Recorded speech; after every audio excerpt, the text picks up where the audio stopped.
Salut, c'est Guy de Besbar, ton gars Coco Jojo. Regardez Click Talk, on est ensemble, ça flingue. Let's go. Walk it like I talk it, walk it like I talk it. You walk it like I talk it, walk it like I talk it. Hey. Comment ça va, Guy? Ça va ou quoi? Ça va, merci. Tranquille? Ouais, ça va. Ça va, impeccable. C'est la première fois qu'on te reçoit chez Click, Ouais, on est très content de te recevoir. Mais moi, je suis content, j'ai vu les locaux, franchement, c'est très beau. Ça va, tu kiffes? Ouais, c'est cosy. Avec ton nom qui tourne derrière, en gros, avec les images de clip et tout. Ouais, ça fait un peu boîte showcase, tout ça, tout. Vas-y, alors, on va faire une ambiance showcase, alors. Tout à l'heure, je vais te faire rapper, ça va faire vraiment le showcase. Ok, la liste est longue en plus, je vois. Ouais, t'inquiète. Ça tue. On te reçoit pour la sortie de ton premier album, Exactement. Coco Jojo, Exactement. qui sort le 19 novembre. Ouais. Coco Jojo, qui est ton autre surnom. Ça fait longtemps qu'on attendait cet album-là. En un an et demi, tu as eu une explosion fulgurante de ta carrière. Même si les gens ne savent pas forcément que ça fait très longtemps que tu rappes. Tu as des premières apparitions qui datent de 2015. Et pour ceux qui ne te connaissent pas, je te propose qu'on regarde un premier extrait. C'est ton dernier single, c'est Boy. Ouais, c'est ça. Hey ladies, pourquoi t'es assise là? Viens qu'on s'alcoolise. Plus c'est coco farine. Le jour on fournit la pour les narines. Hey boy, pourquoi t'es assis là? Viens qu'on s'alcoolise. Talons pas de ballerine pour goûter ma ok. Et on va écouter aussi un autre morceau que j'aime beaucoup. C'est La La La. Là, là, là. Mesdames et messieurs, moi mon nom c'est Jojo. Maman ne sait pas que ses fils vendent du neige. En caisse on se casse quand c'est calme dans la neuse. J'encaisse, je reste clean comme mes pères de Jojo. C'est fort.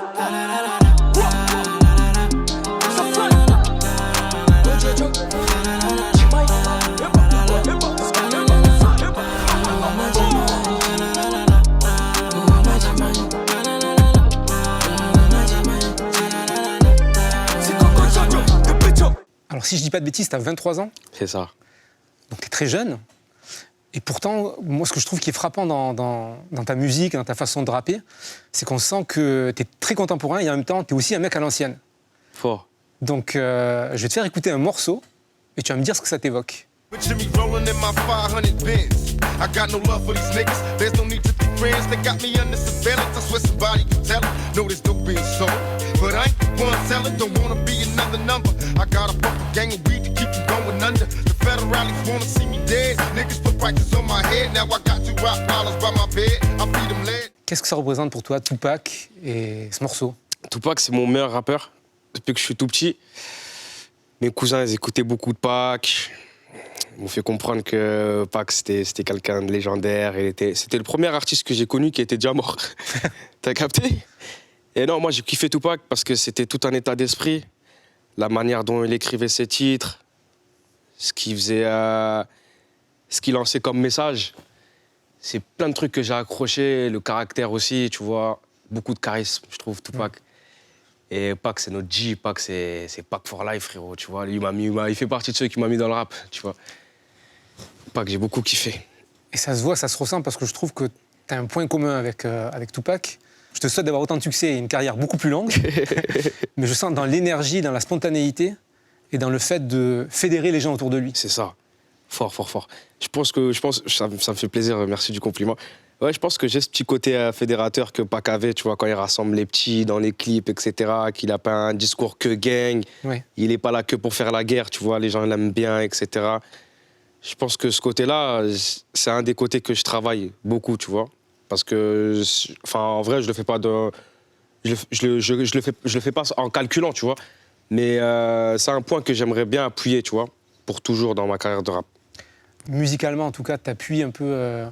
Les gens vont pouvoir se rendre compte de la comparaison, parce qu'on t'a beaucoup connu sur plein de styles de rap, de la trap, de la drill, de tout. Et dans ton album, Coco Jojo, qui sort donc le 19, il y a un morceau qui s'appelle Ticket Gagnant. Ouais, fort. Et qui, moi, m'a beaucoup fait penser à Tupac, avant qu'on s'en parle. Je trouvais qu'il y avait vraiment une vibe Tupac. C'est inspiré de quel titre? Tu te rappelles pas? All About You. Ah, Ouais. Je sais pas si tu vois c'est laquelle. ouais. Hein? Any of the city we go. Exactement. This is all about you. Every other city we go, every other video, no matter where I go, I see the same hole. c'est un morceau que j'aime beaucoup. Ticket gagnant, prod funk. On a essayé de mettre un petit côté flingueur dans le délire où on ramène du nouveau. J'ai essayé de surfer sur la prod. Franchement, Ticket gagnant, c'est un des titres que j'aime beaucoup. Moi, je pense que ça va Je être kiffe, moi. un des gros morceaux de l'été prochain. Tu penses? Ouais, je pense que c'est un morceau d'été. Ouais. Bah, ça fait plaisir parce que déjà, Ticket gagnant, c'est un morceau été. Après, pas forcément, tu vois. Ouais. Il peut même péter en hiver comme il peut faire un bad buzz en vrai, tu vois. Ouais. Mais Ticket gagnant, franchement, c'est un des titres que j'ai beaucoup aimé et j'ai pris beaucoup de passion à le faire parce que ça faisait très longtemps que j'avais pas entamé ce genre de registre en studio. Tu vois, ça, c'est des trucs que je faisais quand je venais de débuter en vrai le rap, tu vois. À vrai dire, quand je commençais à m'éclater vers 16 ans, 15 ans, tu vois, je faisais ce que je voulais, etc.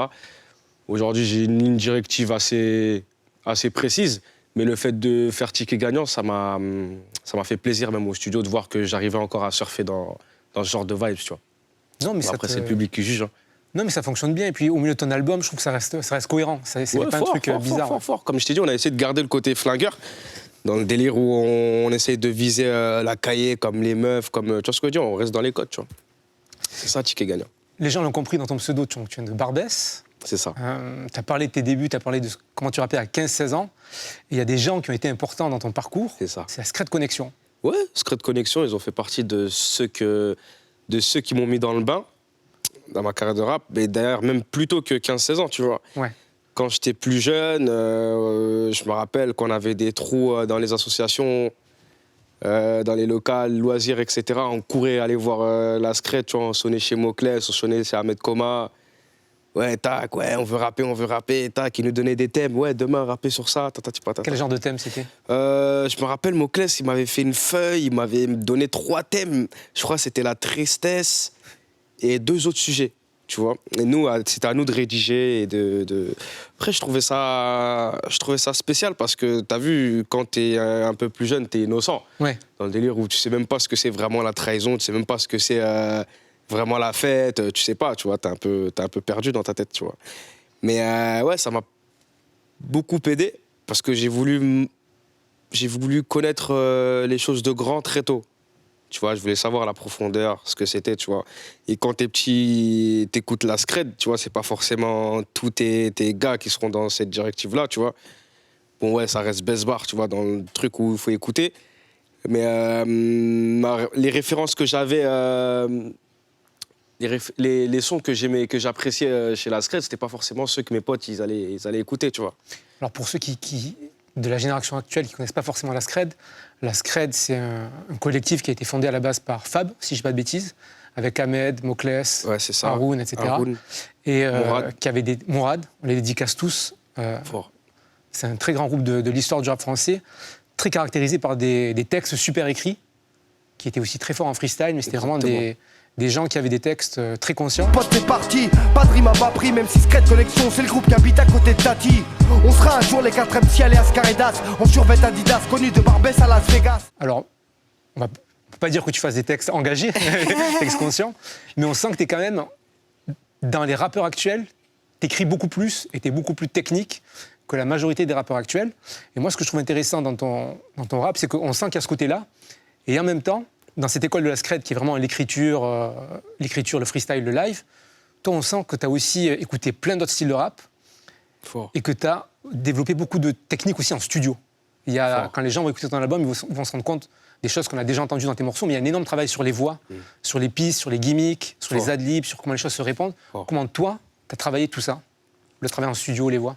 Et j'ai beaucoup travaillé avec mon producteur Fresh, avec qui on a essayé de trouver pas mal de cassures de flow, essayer de ne pas être répétitif sur certains titres. Plein de trucs comme ça, tu vois. On s'est entraîné pas mal, tu vois. Quand on va au studio, on le prend vraiment au sérieux, la séance studio, tu vois.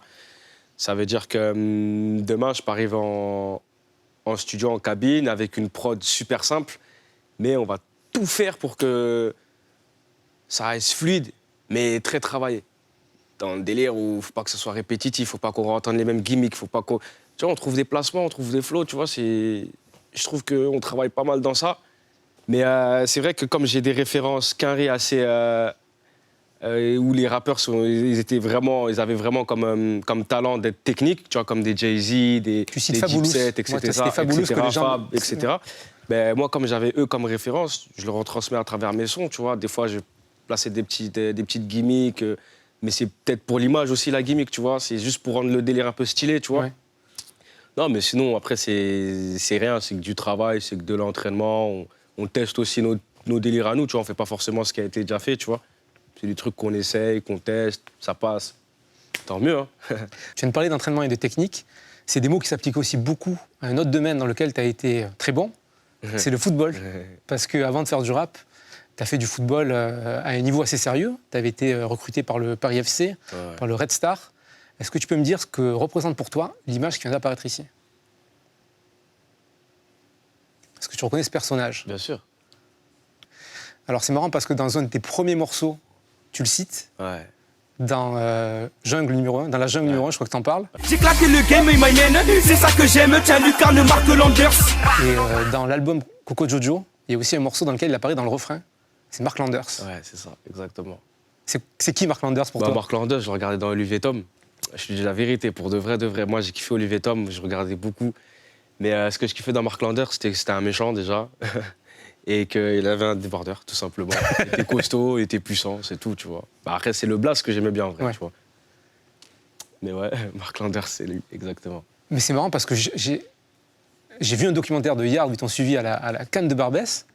Et toi, au contraire, j'ai l'impression que t'es hyper gentil sur le terrain. Sur le terrain? Ou que t'es hyper bonne vibe, hyper esprit sportif.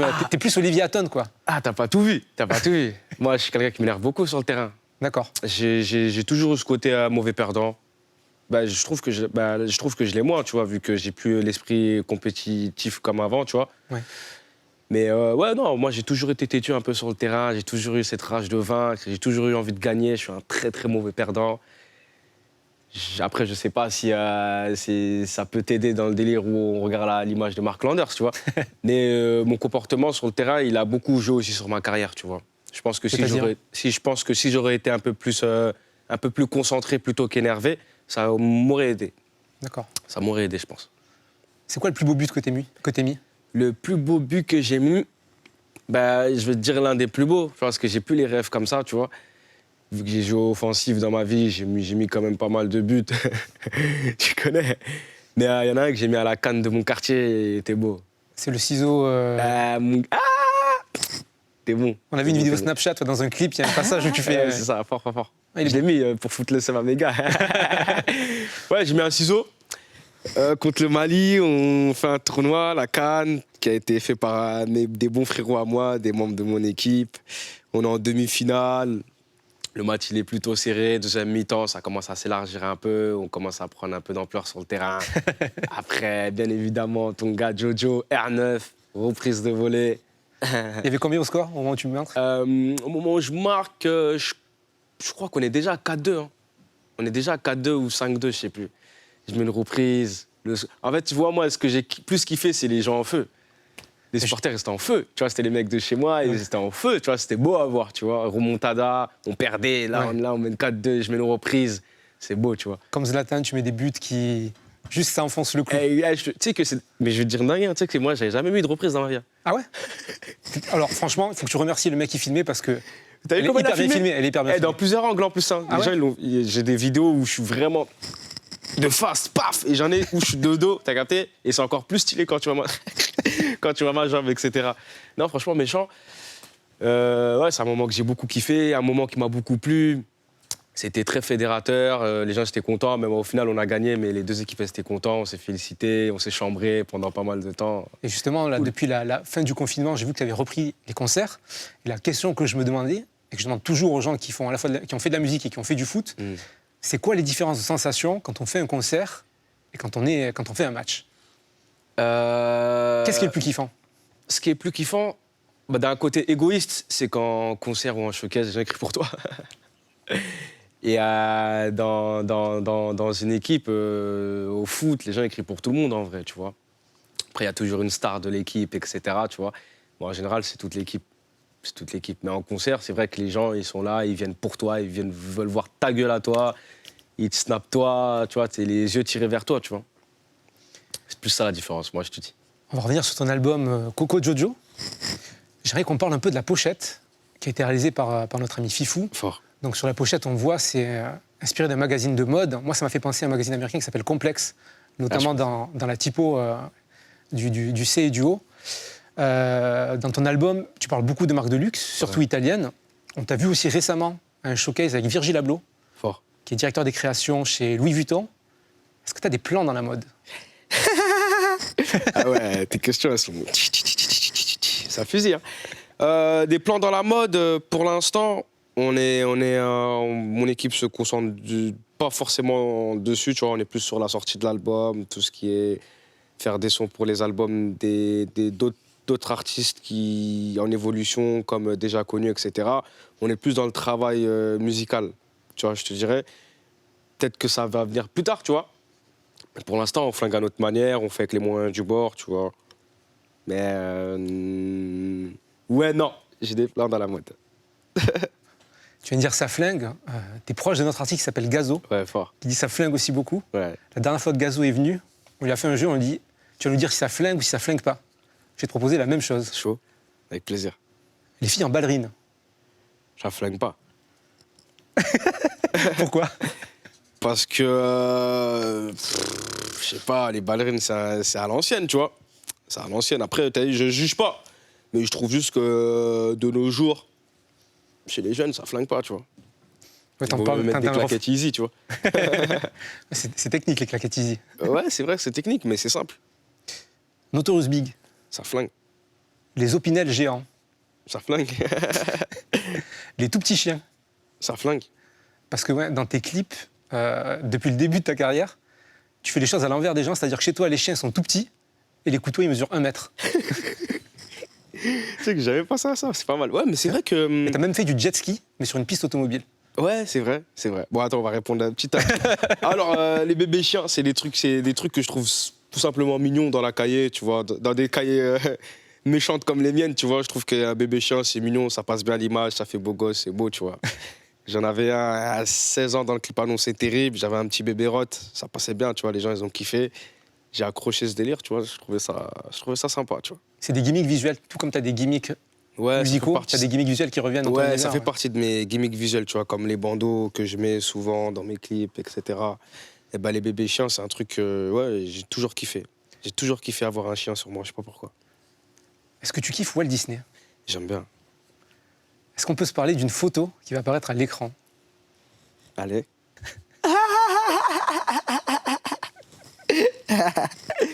Ah, vous êtes chaud, vous êtes chaud. Qu'est-ce Vous que avez c'est que caché les visages, carrément. Oui, on respecte. Ah, c'est lundi, là, juste là. Qu'est-ce que c'est que ce bonnet? On peut parler du bonnet? C'est un bonnet Mickey. Alors moi, j'ai une théorie bizarre. C'est le moment de la théorie bizarre, si tu m'autorises. Ouais, c'est bon. Donc je suis content de savoir que tu aimes bien Disney, parce que je m'en doutais un petit peu. Est-ce que tu aimes bien les lapins? Les lapins, je trouve ça mignon. Après, j'ai pas forcément grandi avec un lapin ou quoi. Ça veut dire, je sais même pas si j'aime bien en vrai, tu vois. Mais je trouve ça très mignon. Je t'explique pourquoi je te pose cette question bizarre. Vas-y. C'est que ton album s'appelle Coco Jojo. Et chez Disney et dans les personnages pour enfants, il y a 2 lapins qui sont très connus. Il y a Coco lapin et Jojo lapin. Ok. Et dit comme ça, c'est très bizarre. Mais tu vas voir, je vais aller vraiment plus loin dans le délire. C'est que les 2, il me faut un peu penser à toi et je vais te dire pourquoi. D'abord, on va parler de Coco lapin. Ok. Coco lapin, c'est un mec qui est obsédé par le business, par son business, Oh. qui cultive beaucoup. Oh.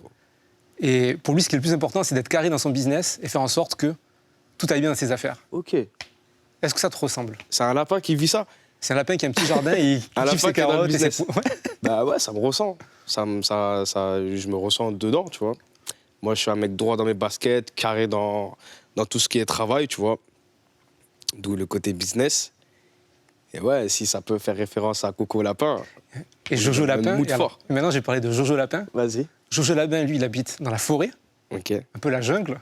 La cahier. Et toutes ses aventures, c'est d'essayer d'esquiver les autres animaux qui veulent le manger. T'as le loup, t'as le renard, etc. Hey. Et toute sa jeunesse, c'est essayer d'esquiver et il s'en sort parce qu'il est plus malin que les autres. Ok. Est-ce que ça te ressemble aussi? Bah, ça me ressemble comme ça me ressemble pas. Parce qu'en général, les loups qui sont dans la jungle, ils sont aussi avec moi. Les loups comme les marmottes, frère. Tu vois ce que je veux dire? Ouais, en général, tout le monde est avec Jojo. Tu vois, tout le monde est avec Jojo, tout le monde aime bien Jojo. Jojo, si tu veux, c'est le lapin un peu particulier. Tu vois, C'est le lapin perle rare, fédérateur, tu vois. ouais. C'est celui qu'on aime. Bah, c'est le cas dans Jojo Lapin, c'est vraiment lui après c'est un peu lui le roi de la forêt, quoi. Ça tue, ça tue. Donc là, c'était la question bizarre sur Coco Jojo, Coco Lapin, Jojo Lapin. Tout le plaisir est pour moi. On l'a dit, Coco Lapin, il est obsédé par son business. Et t'as un morceau justement qu'on écoute beaucoup chez Click, parce qu'il y a une membre de notre équipe qui adore ce morceau, c'est Business. Et c'est Camille qui le joue tout le temps dans notre rédaction. Ouais. On va écouter Business. Ça tue, mon frère. Je suis dans le business que je voyage en classe business. Je suis dans le business que je voyage en classe business. Je suis dans le business que je voyage en classe business. C'est fort. Ok, je t'ai déjà dit, on choque la primaire, j'envoie salaire au pied de Bébéto. Ness. Je suis dans le business que je voyage en classe business. Je suis dans le business que je voyage en classe business. Dans ce clip, il y a le petit Bébéto qui apparaît, Fort. qui est aussi un autre personnage récurrent de tes clips. Est-ce que tu peux expliquer aux gens qui est Bébéto, qui est le petit garçon qui est avec toi au début du clip? Alors, Bébéto, c'est la mascotte de Best Bar du quartier. C'est je pense la personne la plus aimée. Après toi? Devant toi? Non, Bébéto, il est devant moi, c'est un bébé. T'as capté, il passe partout. Il passe partout, c'est un jeune prince. C'est quelqu'un qu'on aime beaucoup. Il ramène de la joie et de la bonne humeur. Il est marrant, Bébéto. Il est cultivé pour son âge. Il est mignon. Il est frais pour son âge. Franchement, avoir rencontré Bébéto dans ma vie, ça reste là, tu vois. Il a quel âge C'est aujourd'hui? Maïdi, Bébéto, il a 8 ans. Ah ouais. Mais pourtant, ça fait longtemps qu'il apparaît dans les clips. Ouais, il a commencé très jeune alors. Bah, Bébéto, il avait des vidéos. Tu sais qu'il n'y a pas longtemps, j'ai vu des vidéos de Bébéto, je crois, il avait 6 ans, je crois. Il était déjà frais. 5 ou 6 ans, non, il avait des vidéos de lui où il se filme en train de chanter mes sons. Ah ouais. Tu vois. Bon, après, moi, Bébéto, c'est quelqu'un qu'on a connu dans la cahier, tu vois. Dans la cahier, tac, un jour, on fait un clip. Il est mignon dans le clip, il passe bien, les gens, ils kiffent. Et Bébéto, entre guillemets, il se fait, tu vois. Ouais. Il se fait tout seul, il saute dans l'opportunité sans le savoir, tu vois. Et ça fait ce qu'il est aujourd'hui, tu vois. Dans les hélicoptères, il fait des balades. Non, franchement, il flingue. La fast life. La fast life. Bébéto, il fait flinguer, frère. Tu as parlé de l'endroit où vous avez grandi. Il y a un morceau dans ton album qui s'appelle Jour et Nuit. Et dans le refrain, tu dis « Tout ça dure qu'un temps, donc j'irai loin d'ici Ouais. ». Même loin de Barbès? Bah, au bout d'un moment, je pense que quand t'as fait ton petit bout de chemin, quand c'est à toi de fonder une famille, j'irai loin d'ici, frère. Tu vois, j'aimerais pas que demain, s'ils doivent voir ce que moi j'ai vécu, c'est pas marrant, en vrai, tu vois. Vaut mieux aller dans un autre monde, essayer de voir comment ça se passe dans un autre décor, dans un autre contexte, tu vois. Je suis plus dans celui-là. Et c'est marrant parce que dans ton personnage, on sent beaucoup de positivité. Tu as toujours le sourire, beaucoup d'énergie, beaucoup de bonnes vibes. Mais parfois, justement, il y a des phrases dans cet album, comme ça, où on sent que derrière le sourire et tout, il y a je vais pas dire la tristesse, la nostalgie, mais il y a des trucs durs, quoi. Bah, y a du vécu.